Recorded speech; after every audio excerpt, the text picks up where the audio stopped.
Current affairs bulletin. मित्रांनो, तुम्ही पाहत आहात स्पर्धागुरू या माझ्या यूट्यूब चॅनलवरती सुरू असलेल्या करंट अफेअर्स बुलेटिन या मालिकेचा आजचा 10वा भाग. आजच्या या 10व्या भागामध्ये एप्रिल 2020 मध्ये घडलेल्या महत्त्वाच्या घडामोडींवरती आपण नजर टाकणार आहोत, माहिती मिळवणार आहोत आणि ही माहिती आगामी सर्व स्पर्धा परीक्षांच्या दृष्टीनं अत्यंत उपयुक्त आणि महत्त्वाची आहे. त्यामुळे आजचा व्हिडिओ सुरुवातीपासून शेवटपर्यंत काळजीपूर्वक पहा. नमस्कार मित्रांनो, मी सागर घालणे माझ्या स्पर्धागुरू या यूट्यूब चॅनलमध्ये तुम्हा सर्वांचं मनपूर्वक स्वागत करतो.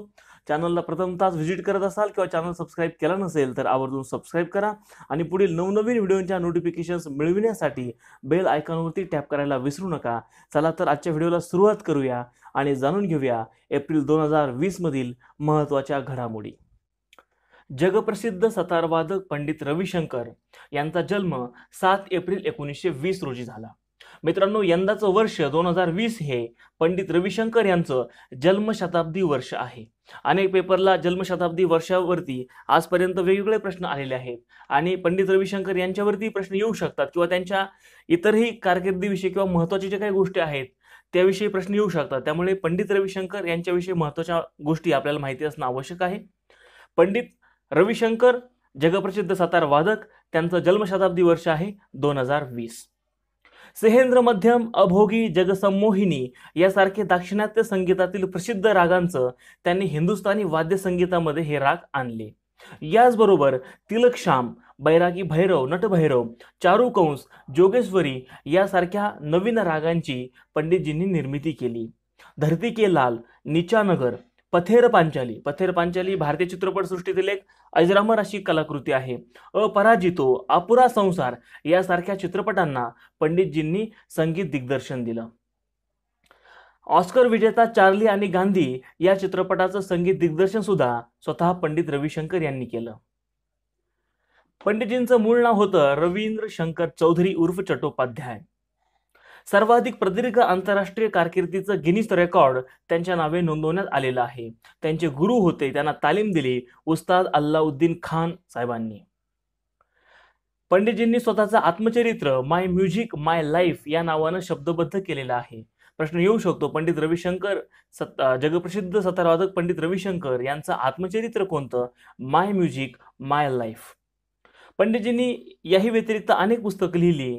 त्यापैकी काही पुस्तकांची नावं Raga, Raag Anurag, Ragamala, music memory, learning Indian music a systematic approach ही त्यांची काही जगप्रसिद्ध पुस्तकं. पंडितजींची कन्या अनुष्का शंकर ही सुद्धा सध्या वडिलांचा वारसा पुढे नेत आहे. अमेरिकेमध्ये ती वास्तव्याला आहे आणि सतार वादनाच्या क्षेत्रामध्ये ती सध्या कार्यरत आहे आणि खूप मोठं नावही तिनं कमवलेलं आहे. पंडितजींनी अनेक पुरस्कारांवरती स्वतःचं नाव कोरलं. त्यापैकी नजर टाकूया आता. 1981 साली पद्मविभूषण आणि 1999 साली देशातील सर्वोच्च नागरी पुरस्कार भारतरत्न या पुरस्कारानं पंडितजींना सन्मानित करण्यात आलं. 1992 साली आशियाचा प्रति नोबेल पुरस्कार ज्याला मानलं जातं किंवा आशियातील सर्वोच्च पुरस्कार रॅमन मॅगसेसे पुरस्कारानं त्यांना सन्मानित करण्यात आलं. आणि 2000 साली फ्रेंच सरकारचा सर्वोच्च पुरस्कार लिजियम ऑफ ऑनर या पुरस्कारानंही पंडितजींना सन्मानित करण्यात आलं. 2001 साली इंग्लंडच्या महाराणी एलिझाबेथ यांनी ऑनररी नाईटहुड या पुरस्कारानं पंडितजींचा गौरव केला. 1986 साली ते राज्यसभेचे खासदार म्हणून निवडून गेले. अशा पद्धतीनं मित्रांनो, पंडितजींबद्दल आपण महत्त्वाची माहिती जाणून घेतलेली आहे आणि हे आपण लक्षात ठेवणं गरजेचं आहे. पुढची घडामोड आहे संरक्षण क्षेत्रातील INS करंज. फ्रेंच तंत्रज्ञानाची स्कॉर्पियन श्रेणीतील ही अत्याधुनिक पाणबुडी आहे. सारी ज्या पद्धतीनं कोरोना आजाराने सध्या जगभरात धुमाकूळ घातला आहे, जगातील जवळजवळ खूप मोठ्या प्रमाणावरती देशांमध्ये कोरोना पसरला आहे. आता भारतामध्ये कोरोनाशी साम्य असलेले जे काही लक्षणं आहेत असा एक आजार ज्याचं नाव आहे सारी, हा आता औरंगाबाद, मराठवाड्यामध्ये औरंगाबाद आणि हिंगोली महाराष्ट्रातील या 2 जिल्ह्यांमध्ये याचं प्रमाण वाढलेलं आहे आणि इतरही जिल्ह्यांमध्ये आता याचे रुग्ण आढळायला लागलेत. तर सारी म्हणजे नेमकं काय? तर सिव्हिअरली ॲक्यूट रेस्पिरेटरी इलनेस. प्रश्न येऊ शकतो, सारीचं फुल फॉर्म काय? तर सिव्हिअरली ॲक्यूट रेस्पिरेटरी इलनेस. मराठवाड्यातील औरंगाबाद आणि हिंगोली जिल्ह्यात या रोगाची लागण झालेली आहे. सारी आणि करोना दोन्ही रोगांची लक्षणं ही सारखीच आहे, सर्दी, खोकला, ताप. 2020च्या विस्डेन क्रिकेटर्स नियतकालिक मध्ये जे काही खेळाडूंचे नावांचा समावेश करण्यात येतो त्याची घोषणा आता झालेली आहे. पाहूया नियतकालिकामध्ये कोणाचा समावेश झालाय. तर विस्डेनचा सर्वोत्तम क्रिकेटपटू 2019 सालचा ठरलाय इंग्लंडचा अष्टपैलू बेन स्टोक्स. सर्वोत्तम महिला क्रिकेटपटू ठरलेली आहे ऑस्ट्रेलियाची एलिस पेरी. आणि T20 मधील सर्वोत्तम क्रिकेटपटू म्हणून आंद्रे रसेल याचं नावाची नोंद विस्डेन नियतकालिकामध्ये करण्यात आलेली आहे. हायड्रॉक्झीक्लोरोक्विन ही गोळी जी आहे सध्या मलेरियावरती या गोळीचा सर्वात जास्त मलेरिया विरुद्ध वापर केला जातो. आणि सध्या मात्र कोरोनाचं जे काही जगभर खूप मोठं सावट आलेलं आहे आणि अमेरिकेचे राष्ट्राध्यक्ष डोनाल्ड ट्रम्प यांनी एक टिप्पणी केली होती, ट्विट केलं होतं की हायड्रॉक्झीक्लोरोक्विन हे औषध कोरोनावरती चांगलं इफेक्ट करतंय आणि त्यांनी भारताला विनंती केली होती की आम्हाला हे औषध पाठवा. त्याच्यामुळे हायड्रॉक्झीक्लोरोक्विन ही जी काही टॅबलेट आहे, ही गोळी जी आहे, औषध आहे, ते संपूर्ण न्यूजपेपरमध्ये सर्वत्र त्या ठिकाणी त्याची चर्चा होती आणि आपल्याला परीक्षांमध्ये यावरती प्रश्न येऊ शकतो. त्याच्यामुळे हायड्रॉक्झीक्लोरोक्विन काय आहे तर ही एक गोळी जी मलेरियावरती मलेरिया आजार जर झाला तर तो बरा होण्यासाठी या गोळीचा वापर केला जातो. आता जाणून घेऊया या गोळीविषयीची माहिती. मलेरियावरील जुना, स्वस्त आणि सर्वात प्रभावी औषध म्हणून या हायड्रॉक्झीक्लोरोक्विनकडे पाहिलं जातं. संधिवात आणि त्वचारोग यावरही ही टॅबलेट परिणामकारक आहे. औषधाच्या वापरासाठी पहिल्यांदा अमेरिकेत 1955 साली या औषधाला परवानगी मिळालेली होती. जागतिक आरोग्य संघटनेच्या अत्यावश्यक औषधांच्या यादीत हायड्रॉक्झीक्लोरोक्विनचा समावेश आहे. कोविड-19 वर हे टॅबलेट प्रभावी असल्याचं डोनाल्ड ट्रम्प यांनी ज्या वेळेला ट्विट केलं त्यानंतर जगभर या औषधाची चर्चा करण्यात आलेली होती.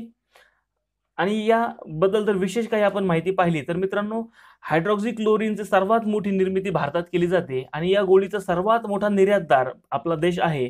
जगभरात जी काही निर्यात होते त्यापैकी 70% वाटा हायड्रॉक्झीक्लोरोक्विनच्या निर्यातीमध्ये भारताचा वाटा आहे. एका टॅबलेटची किंमत आहे 3 रुपये आणि भारतात मलेरिया मोठ्या प्रमाणावरती होत असल्यामुळं या औषधाची निर्मिती खूप मोठ्या प्रमाणावरती होते. देशातील पहिल्या स्वॅब तपासणी करणाऱ्या पॉलिमर रॉडची निर्मिती करण्यात आलेली आहे. सीमेट म्हणजे centre for materials for electronics technology ही जी काही संघटना आहे, हिचे वरिष्ठ पॉलिमर शास्त्रज्ञ डॉक्टर मिलिंद कुलकर्णी यांनी या रॉडचं प्रोटोटाईप तयार केलेलं आहे.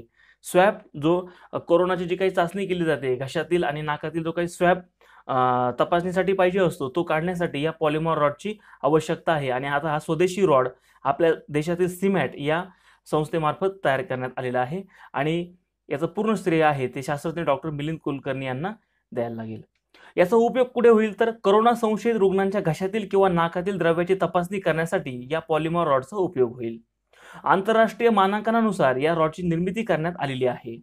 कोरोना संशयित रुग्णाच्या नाकातील स्वॅब तपासणीसाठी नॅरोफॅरेंजियल तर घशातील स्वॅब तपासणीसाठी ओरोफॅरेंजियल पद्धतीचा रॉड वापर करण्यात येतो. यासाठी पॉलिमर रॉड महत्त्वाचा असतो. या रॉडचा दांडा हा पॉलिप्रोपिलिन मटेरियल पासून तयार करण्यात आला आहे तर सुपर स्पेशालिटी मटेरियल असणाऱ्या पॉलिस्टर फायबर पासून दांड्याच्या वरचा भाग तयार करण्यात आलेला आहे. ग्रुप योरम. ग्रुप योरम काय आहे तर टर्की या देशामध्ये बंदी घालण्यात आलेला एक बँड आहे. या लोकसंगीत समूहातील गायिका हेलिन बोलेक यांचं नुकतंच निधन झालंय.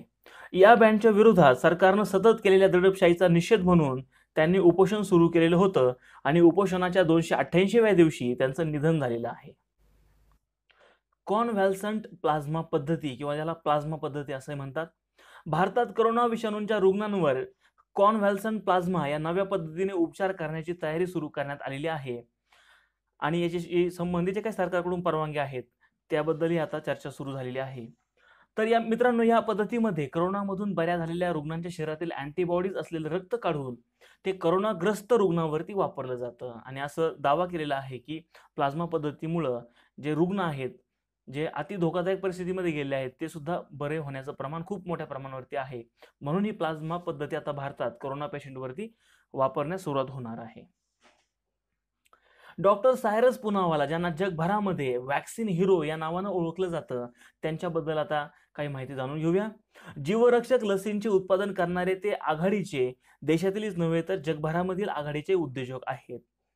सिरम इन्स्टिट्यूट या संस्थेची त्यांनी पुण्यामध्ये 1966 साली स्थापना केली आणि या संस्थेच्या माध्यमातून त्यांनी आजपर्यंत घटसर्प, गोवर, डांग्या खोकला, रेबीज, टिटॅनस, क्षयरोग, शीतज्वर, मॅनिंजायटिस, पोलिओ, रोटा व्हायरस, हिपॅटायटिस यासारख्या अनेक रोगांवरती त्यांनी लसींची निर्मिती केलेली आहे.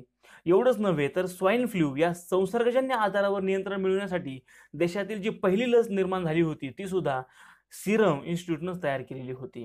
मित्रांनो, जगातील 170 पेक्षा अधिक देशांमध्ये सिरमनं तयार केलेल्या लसी वापरल्या जातात. आणि एवढंच नव्हे, सध्या जे काही कोरोना विषाणूशी संबंधित जी लस तयार करण्याचं काम चालू आहे ऑक्सफर्ड युनिव्हर्सिटीमध्ये, ऑक्सफर्ड बरोबर सिरम इन्स्टिट्यूट सुद्धा या रिसर्चमध्ये सहभागी झालेला आहे. आणि सगळ्यात महत्त्वाची गोष्ट मित्रांनो, जे आपलं सिरम ऑक्सफर्ड बरोबर काम करतंय त्यांची जी काही लस आहे तिचं तयार पण झाली आहे आणि तिचा पहिला प्रयोग चिंपांझीवरती करण्यात आलाय आणि माणसावरती सुद्धा त्या ठिकाणी आता तिचा प्रयोग होणार आहे. मुंबई उच्च न्यायालयाचे नवे मुख्य न्यायमूर्तींची आता नियुक्ती झाली आहे आणि आता नवीन मुख्य न्यायमूर्ती असतील न्यायमूर्ती दीपांकर दत्ता. न्यायमूर्ती भूषण धर्माधिकारी यांचा कार्यकाळ संपल्यामुळं न्यायमूर्ती दीपांकर दत्ता यांची आता मुख्य न्यायमूर्तीपदी निवड झालेली आहे. ते यापूर्वी कोलकाता उच्च न्यायालयातील ज्येष्ठ न्यायमूर्ती या पदावरती कार्यरत होते. 23 एप्रिल रोजी महामहिम राष्ट्रपती रामनाथ कोविंद यांच्याकडून दत्ता यांची नेमणूक करण्यात आली. 28 एप्रिल 2020 रोजी राज्यपाल भगतसिंग कोश्यारी यांनी माननीय मुख्य न्यायमूर्ती यांना शपथ दिलेली आहे पद आणि गोपनीयतेची. म्हणजे मुख्य न्यायमूर्तींची नेमणूक राष्ट्रपती करतात आणि त्यांना शपथ राज्यपाल देतात. उपेक्षितांचे जगणे मांडणारे ज्येष्ठ साहित्यिक झुलवाकार उत्तम बंडू तुपे यांचं 26 एप्रिल 2020 रोजी निधन झालेलं आहे.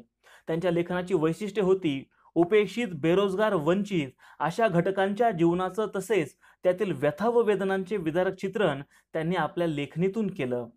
अनेक कादंबऱ्या, पुस्तकं त्यांनी लिहिली. त्यापैकी काही पाहूया. इजाळ, कोबारा, शेवंती, चिपाड, भस्म, खुळी, कळा, कळाशी, नाक्षारी, झावळ, माती आणि माणसं.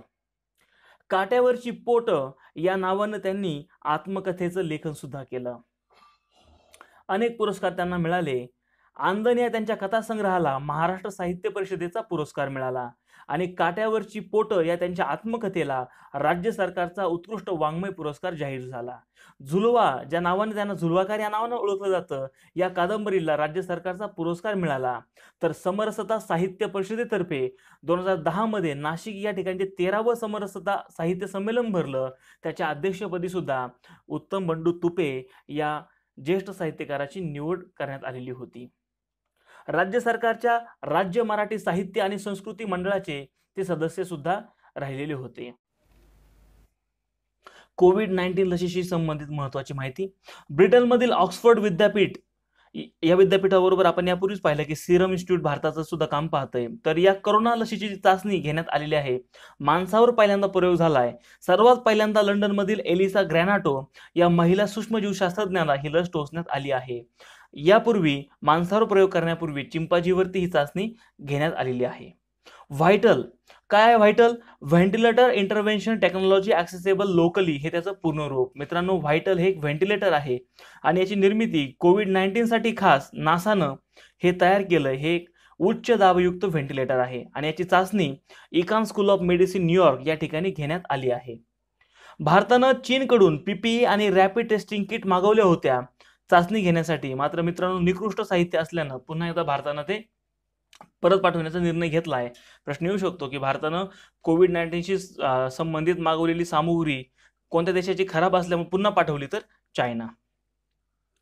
सीआरपीएफ संरक्षण क्षेत्रातील एक माहिती घडामोड. आता सेंट्रल रिझर्व्ह पोलीस फोर्स, केंद्रीय राखीव पोलीस दल, जगातील सर्वात मोठं निमलष्करी दल आणि कोविड-19 मुळे आता त्याचं काही जे संचलन आहे ते खुल्या मैदानावरती घेणं शक्य नसल्यामुळं सीआरपीएफचं पहिल्यांदाच पासिंग आउट परेड म्हणजे वार्षिक संचलन ई पद्धतीनं झालेलं आहे. ई परेड या पद्धतीनं झालंय.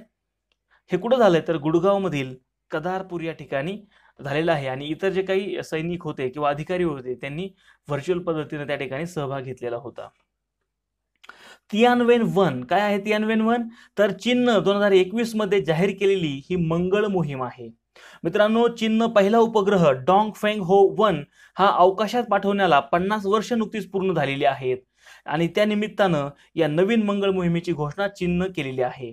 24 एप्रिलला 24 एप्रिल 1970ला पहिल्यांदा उपग्रह त्यांनी अवकाशात पाठवला आणि याच दिवसाचं स्मरण म्हणून चायनामध्ये स्पेस डे म्हणून 24 एप्रिल साजरा केला जातो.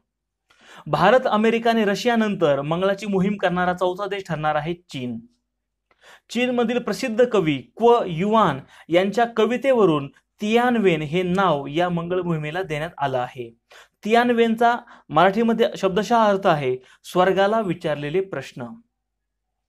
या कवितेमध्ये युआन यांनी आकाश, तारे, नैसर्गिक घटना, विविध मिथक, वास्तव या सर्व बाबींवरती प्रश्न उपस्थित केलेले आहेत आणि काही पारंपरिक कल्पना आणि सत्याचा शोध याचंही वर्णन कवितेत केलेलं आहे. आणि या कवीवरून या मार्स मिशनचं त्यांनी नामकरण केलेलं आहे.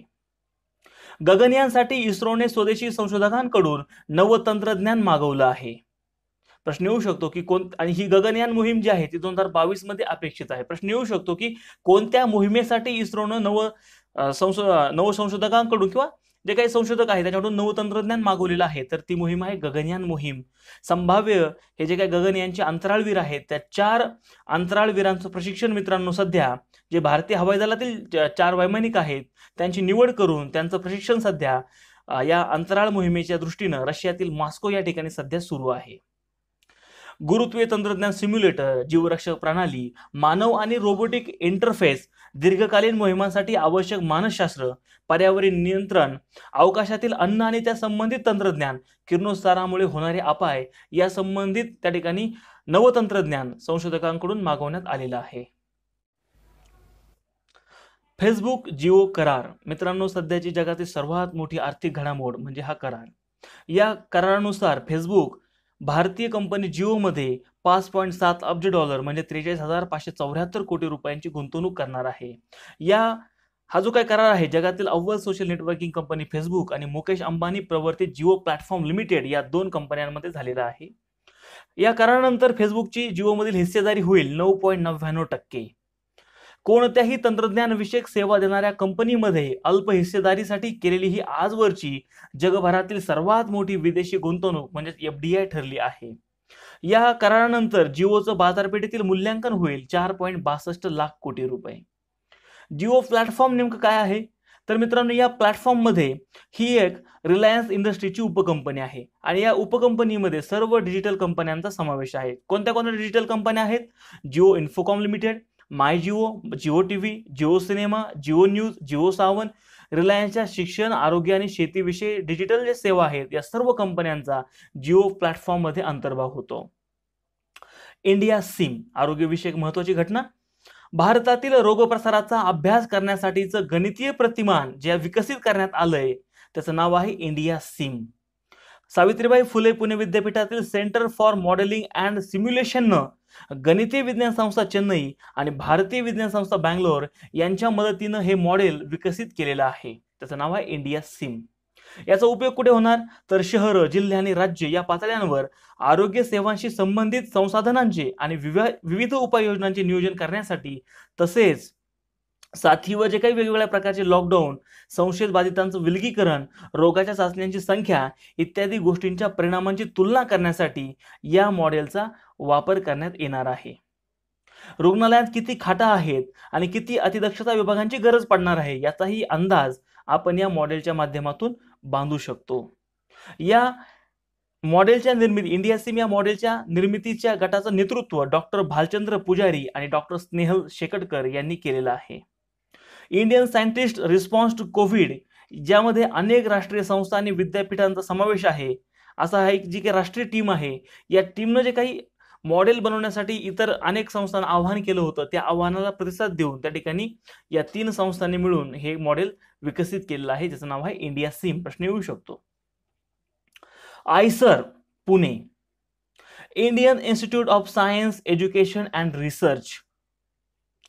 प्राध्यापक संजीव गलांडे या आयसरचे अनेक जे काही प्रमुख शास्त्रज्ञ आहेत त्यापैकी एक आहेत आणि सध्या ते अधिष्ठाता म्हणून त्या ठिकाणी काम करतायत.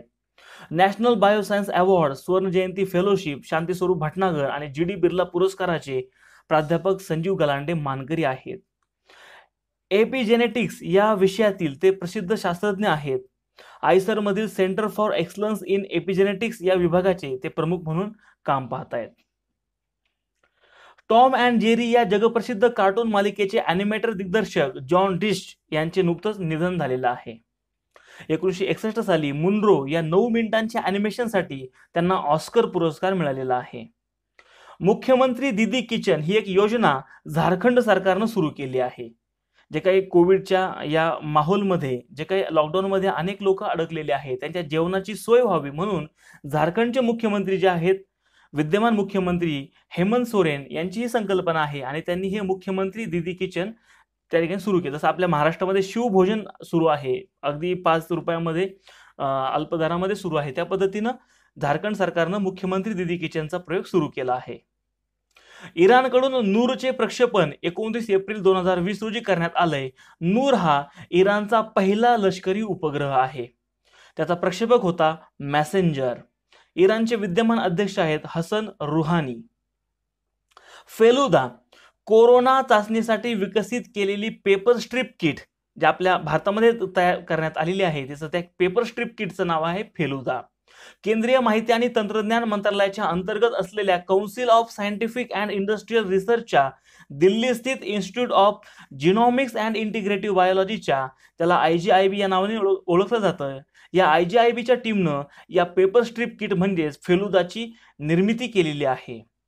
या किटचे निर्माते आहेत देवज्योती चक्रवर्ती आणि सौविक मैती हे IGIBचे शास्त्रज्ञ आहेत.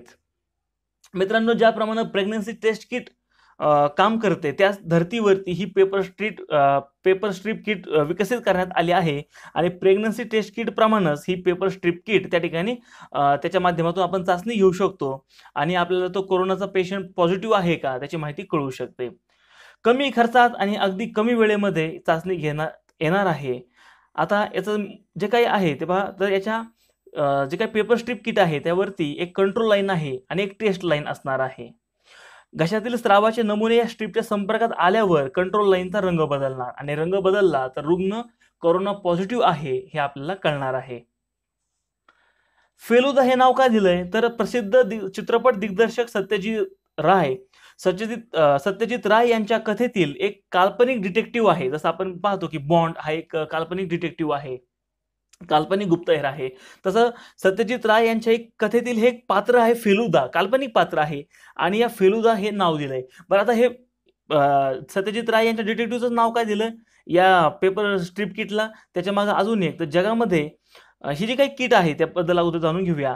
तर या किटमध्ये CRISPR जीन एडिटिंग तंत्रज्ञानाचा वापर करण्यात आला आहे. झिका व्हायरसच्या चाचणीसाठी सुद्धा हे तंत्रज्ञान वापर करण्यात आलेलं होतं आणि मित्रांनो, या तंत्रज्ञानावरती आधारित MIT आणि बर्कलीतील युनिव्हर्सिटी ऑफ कॅलिफोर्निया या ठिकाणी सुद्धा अशा किटची निर्मिती चालू आहे आणि त्यांनी त्या किटला डिटेक्टर आणि शेरलॉक अशा काही गुप्तहेरांची नावं दिलीत. म्हणून आपल्याही शास्त्रज्ञांनी त्याच्याशी साधर्म्य असलेलं डिटेक्टिव्ह निवडलाय. मात्र तो भारतीय डिटेक्टिव्ह आहे, त्याचं नाव आहे फेलुदा. प्रश्न येऊ शकतो, महत्वाची माहिती, त्याच्यामुळे हे लक्षात ठेवा. कोविड-19शी संबंधित अजून एक महत्वाची माहिती मित्रांनो, आरोग्य कर्मचाऱ्यांना आता संरक्षण मिळणार आहे. संसर्गजन्य आजार नियंत्रण कायदा 1897 या दुरुस्ती करून आरोग्य कर्मचाऱ्यांच्या संरक्षणासाठी केंद्रीय मंत्रिमंडळानं वटहुकूम काढण्याच्या प्रस्तावाला मंजुरी दिलेली आहे. राष्ट्रपतींची स्वाक्षरी झाली की या वटहुकुमाची तात्काळ प्रभावानं अंमलबजावणी सुरू होणार आहे. यात दुरुस्ती करण्यात आलेली आहे आणि आता जर डॉक्टरांवरती आणि आरोग्य कर्मचाऱ्यांवर जर हल्ला कोणी केलाच तर तो दखलपात्र आणि अजामीनपात्र गुन्हा ठरणार आहे. अशा गुन्हेगारांना त्या ठिकाणी जास्तीत जास्त 7 वर्षांचा तुरुंगवास आणि 5 लाख पर्यंत जास्तीत जास्त 5 लाख रुपयांपर्यंतच्या दंडाची तरतूद या नवीन त्या ठिकाणी दुरुस्तीमध्ये करण्यात आलेली आहे. एक कलाविश्वामधील एक दुःखद घटना, अभिनेते इरफान खान, एक चतुरस्र अभिनेता, यांचं नुकतंच 29 एप्रिल 2020 रोजी निधन झालंय. ते न्यूरो एंडोक्राइन ट्यूमर या आजारानं ग्रस्त होते. त्यांचा जन्म 7 जानेवारी 1967 रोजी राजस्थानमधील टोंक या ठिकाणी झालेला होता आणि त्यांचा शेवटचा चित्रपट ठरलाय अंग्रेजी मीडियम. त्यांनी अनेक चित्रपटांमध्ये भूमिका केल्या, त्यापैकी काही प्रसिद्ध चित्रपट हासिल, मकबूल, Paan Singh Tomar, the lunch box, सलाम बॉम्बे हा त्यांचा पहिला चित्रपट होता, हैदर, हिंदी मीडियम, पिकू, तलवार, लाईफ इन मेट्रो. त्यांनी अनेक हॉलिवूड चित्रपटांमध्ये सुद्धा भूमिका केल्या, त्यामधील स्लमडॉग मिलेनियर ज्या चित्रपटाला ऑस्कर पुरस्कार मिळालेला होता, लाईफ ऑफ पाय, warrior, a mighty heart, the Darjeeling limited, the namesake, the amazing Spiderman inferno आणि जगप्रसिद्ध एक सिरीज ज्युरासिक वर्ल्ड यामध्ये सुद्धा त्यांनी भूमिका केलेली होती. इरफान यांना अनेक पुरस्कार मिळाले. त्यामध्ये त्यांना पहिला पुरस्कार फिल्मफेअर पुरस्कार 2004 साली मिळाला निगेटिव्ह रोलसाठी, नकारात्मक किंवा खलनायकी भूमिकेसाठी, हासिल या चित्रपटासाठी. 2008 साली पुन्हा एकदा त्यांना लाईफ इन मेट्रो या चित्रपटातील सहाय्यक भूमिकेसाठी फिल्मफेअर मिळाला. 2011 साली चित्रपटातील योगदानाबद्दल भारत सरकारनं त्यांना पद्मश्री पुरस्कारानं सन्मानित केलं. 2013 साली पानसिंग तोमर या चित्रपटातील भूमिकेबद्दल त्यांना सर्वोत्कृष्ट अभिनेत्याचा राष्ट्रीय चित्रपट पुरस्कार मिळाला. 2013 मध्ये त्यांना पानसिंग तोमरसाठी समीक्षकांचा सर्वोत्कृष्ट अभिनेत्याचा फिल्मफेअर पुरस्कार मिळाला. 2014 मध्ये द लंच बॉक्स मधील भूमिकेसाठी त्यांना आशियाई चित्रपट पुरस्कारातील सर्वोत्कृष्ट अभिनेते ते ठरलेले होते. आणि 2018 मध्ये हिंदी मीडियम या चित्रपटातील भूमिकेसाठी त्यांना सर्वोत्कृष्ट अभिनेत्याचा फिल्मफेअर पुरस्कार सुद्धा जाहीर झाला होता. पुढची घटना आहे कोविडशी संबंधित. अमेरिकेची विशेष मोहीम कोविड-19शी संबंधित 29 जानेवारी 2020 पासून अमेरिकेनं त्यांचे जे नागरिक परदेशामध्ये अडकले होते त्यांना परत आणण्याची मोहीम सुरू केली आणि आतापर्यंत एप्रिलच्या एंडिंग पर्यंत 71,000 नागरिकांना अमेरिकेनं मायदेशी आणलेलं होतं. ICCने सिंधीज संघाचा मालक दीपक अग्रवाल यावर नुकतीच 2 वर्षांची क्रिकेट बंदी घातली आहे. भ्रष्टाचार विरोधी चौकशीत अडथळा आणल्याचा ठपका ठेवत कलम 2.4.7 नुसार त्यावरती कारवाई केली आहे. संयुक्त अरब अमिरात या ठिकाणी 2018 मध्ये झालेल्या T10 क्रिकेट लीग मधील सिंधीज फ्रँचायझीचा तो मालक होता. भारतातील एक तो व्यावसायिक सुद्धा आहे. अभिनेते ऋषी कपूर यांचं निधन, कलाविश्वाचा धक्का देणारी अजून एक दुःखद घटना. 30 एप्रिल 2020 रोजी अभिनेते ऋषी कपूर यांचं निधन झालं. त्यांचा जन्म 4 सप्टेंबर 1952 रोजी झाला होता. त्यांनी अनेक चित्रपटांमध्ये अजरामर भूमिका केल्यात. त्यांनी मेरा नाम जोकर या चित्रपटातून या चित्रपटसृष्टीत पाऊल ठेवलं. बाल कलाकार म्हणून त्यांनी या चित्रपटसृष्टीतून प्रवेश केला होता आणि मुख्य भूमिकेत 1973 साली आलेल्या बॉबी या चित्रपटातून ते मुख्य भूमिकेत आले आणि त्यावेळेचा तो ब्लॉकबस्टर चित्रपट ठरलेला होता. यादो की बारात, लैला मजनू, अमर अकबर अँथनी, सरगम, कर्ज, नसीब, प्रेमरोग, सागर, नगीना, चांदनी, हिना, दीवाना, दामिनी, याराना, फना, नमस्ते लंडन, लव, आजकल, अग्निपथ, मुल्क यासारख्या अनेक चित्रपटांमध्ये त्यांनी भूमिका केल्या होत्या. आणि मित्रांनो, अग्निपथ या चित्रपटामध्ये त्यांनी खलनायकाची भूमिका केलेली होती. त्यांचा शेवटचा चित्रपट ठरला आहे द बॉडी, जो 2019 मध्ये त्या ठिकाणी प्रसिद्ध झालेला होता. ऋषी कपूर यांनी अनेक पुरस्कारांवरती नाव त्यांचं कोरलं होतं. त्यापैकी पहिला पुरस्कार त्यांना राष्ट्रीय चित्रपट पुरस्कार मिळाला आहे. 1970 मध्ये मेरा नाम जोकर हा चित्रपट आला. त्यावेळेला या चित्रपटातील भूमिकेसाठी सर्वोत्कृष्ट बाल कलाकाराचा पुरस्कार त्यांना मिळाला होता. 1974 त्यांच्या आयुष्यातला पहिला चित्रपट, मुख्य भूमिकेत नायक म्हणून ते जे बॉबी या चित्रपटातून प्रेक्षकांसमोर आले होते, या चित्रपटातील भूमिकेबद्दल त्यांना फिल्मफेअरचा सर्वोत्कृष्ट अभिनेत्याचा पुरस्कार मिळाला होता. 2008 साली फिल्मफेअरनं त्यांना जीवन गौरव पुरस्कार देऊन सन्मानित केलं. 2009 साली त्यांना रशिया सरकारनं सिनेमातील योगदानाबद्दल पुरस्कार देऊन सन्मानित केलं. दो दिनी चार या चित्रपटातील भूमिकेसाठी त्यांना समीक्षकांचा सर्वोत्कृष्ट अभिनेत्याचा फिल्मफेअर 2011 साली जाहीर झाला होता. 2017 मध्ये कपूर अँड सन्स हा जो चित्रपट आला त्यातील भूमिकेसाठी त्यांना सर्वोत्कृष्ट सहाय्यक अभिनेत्याचा फिल्मफेअर पुरस्कार मिळाला होता. आता पुढची घडामोड आहे एक क्रीडा क्षेत्रातील. माजी फुटबॉलपटू चुनी गोस्वामींचं निधन 30 एप्रिल रोजी झालंय. 1962 साली आशिया क्रीडा स्पर्धेत सुवर्णपदक विजेत्या भारतीय फुटबॉल संघाचे ते कर्णधार होते.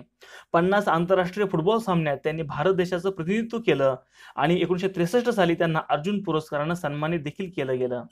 1983 साली भारत सरकारच्या पद्मश्री या नागरी पुरस्कारानं त्यांना गौरवण्यात आलं होतं. ते मोहन बगान या भारतातील प्रसिद्ध फुटबॉल संघाकडून सुद्धा खेळले.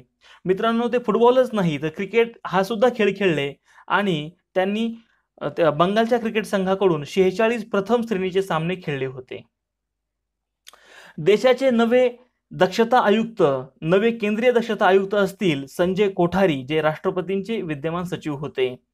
26 एप्रिल हा दिवस जगभरामध्ये जागतिक बौद्धिक संपदा दिवस म्हणून साजरा करण्यात येतो. पाकिस्ताननं दहशतवाद्यांची नावं ब्लॅकलिस्ट मधून आता वगळली आहेत. ती जवळजवळ 3 ते 3.5 हजार पर्यंत दहशतवाद्यांची नावं त्यांनी ब्लॅकलिस्ट मधून काढून टाकली आहेत. अमेझॉन या बलाढ्य अमेरिकी ई कॉमर्स कंपनीचे कामगार कोरोनाच्या या पार्श्वभूमीमध्ये त्यांना सुविधा दिल्या जात नाहीयेत म्हणून संपावरती जाणार आहेत. अमेरिकेने 2 महिने परदेशी नागरिकांना देशामध्ये प्रवेशबंदी त्या ठिकाणी केलेली आहे. ट्रम्प सरकारचा हा निर्णय आता जाहीर झाला आहे. कोविड-19 विरुद्ध लढ्याचा कोरिया पॅटर्न हा पॅटर्न आहे टेस्ट, ट्रेस आणि कंटेन, आणि तो यशस्वी झाला आहे. दक्षिण कोरियनचे या देशाचे अध्यक्ष आहेत मून जाई इन, आणि अनेक देशांनी मित्रांनो दक्षिण कोरियाकडून किटची त्या ठिकाणी टेस्ट, जे काही रॅपिड टेस्टिंग टेस्ट आणि पीपी किट आहे त्याची आयात सुद्धा केलेली आहे. तर मित्रांनो अशा पद्धतीनं आपण आजच्या या व्हिडिओच्या माध्यमातून एप्रिलमधील जे काही महत्त्वाच्या घटना घडल्यात, विशेषतः ज्या घटना आहेत त्या कोरोनाशी संबंधित आहेत आणि त्या खूप महत्त्वाच्या घटना आहेत. मग पेपर स्ट्रिप किट असू द्या, फेलुदा असू द्या, किंवा अनेक ज्या महत्त्वाच्या घटना आहेत, किंवा इरफान खान, ऋषी कपूर यांसारख्या मोठ्या दिग्गज कलाकारांचंही निधन झालं, याही आपल्या परिषद दृष्टीने अत्यंत महत्त्वाच्या घटना आहेत. आपण ही संपूर्ण माहिती आजच्या व्हिडिओच्या माध्यमातून पाहिली. तुम्ही संपूर्ण व्हिडिओ पाहिला त्याबद्दल मी आपला आभारी आहे. मित्रांनो, तुम्हाला आजचा हा व्हिडिओ आवडला असेल तर नक्कीच त्याला लाईक करा. इतरही महत्त्वाचे काही कमेंट्स तुम्हाला अजून बदल करायचे असतील, इतरही नवीन माहितीवरती व्हिडिओ पाहिजे असतील तर कमेंट बॉक्समध्ये कमेंट करू शकता. आणि इतरही तुमच्या मित्रांना हा व्हिडिओ शेअर करायला विसरू नका. चॅनल सबस्क्राईब केला नसेल तर आवर्जून सबस्क्राईब करा आणि नवनवीन माहितीसाठी पाहत रहा आपला आवडता चॅनल स्पर्धा गुरु. धन्यवाद मित्रांनो.